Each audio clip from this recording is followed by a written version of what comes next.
शुक्रवार को पूर्व उपराष्ट्रपति जगदीप धनखड़ ने अपने पद से इस्तीफा देने के लगभग 2 महीने बाद पहली बार पब्लिकली शिरकत की।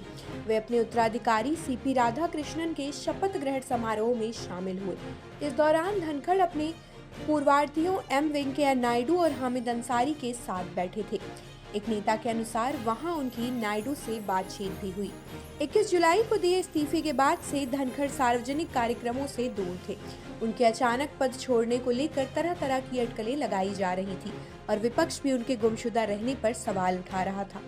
हाल ही में उन्होंने उपराष्ट्रपति आवास खाली कर दिया और फिलहाल साउथ दिल्ली के छतरपुर स्थित इंडियन नेशनल लोकदल प्रमुख अभय सिंह चौटाला के फार्म हाउस में रह रहे हैं।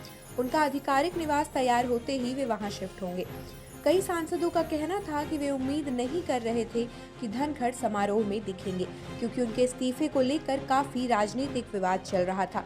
हालांकि उन्होंने राधाकृष्णन की जीत पर बधाई देते हुए कहा था कि उनके लंबे सार्वजनिक जीवन के अनुभव से उपराष्ट्रपति का पद और अधिक गरिमा व सम्मान हासिल करेगा।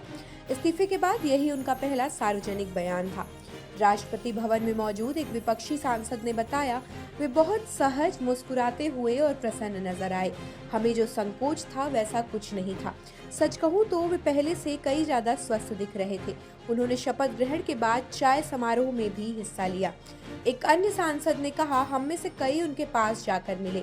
उनकी पत्नी सुदेश धनखड़ भी उनके साथ थी। उन्होंने कहा कि नए घर में व्यवस्थित होने के बाद सबसे मुलाकात करेंगे।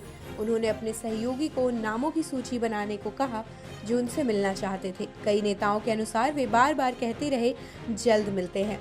समारोह में मौजूद कुछ केंद्रीय मंत्रियों का भी मानना था कि धनखड़ ने कहीं न कहीं पूरे कार्यक्रम का ध्यान अपनी ओर खींच लिया।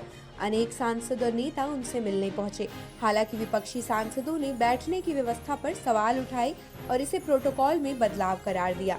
समारोह के दौरान सुबह 10 बजे प्रधानमंत्री नरेंद्र मोदी के आगमन की घोषणा की गई। देवियों और सज्जनों, माननीय प्रधानमंत्री पधार रहे हैं। विपक्षी नेताओं ने आपत्ति जताई कि आमतौर पर इस तरह की घोषणा केवल राष्ट्रपति के लिए की जाती है। तृणमूल कांग्रेस के राज्यसभा नेता डेरेक ओब्रायन ने सोशल मीडिया पर सवाल उठाया। इस बीच लोकसभा में विपक्ष के नेता राहुल गांधी समारोह में अनुपस्थित रहे, जबकि राज्यसभा में नेता विपक्ष और कांग्रेस अध्यक्ष मल्लिकार्जुन खड़गे दूसरी पंक्ति में बैठे थे।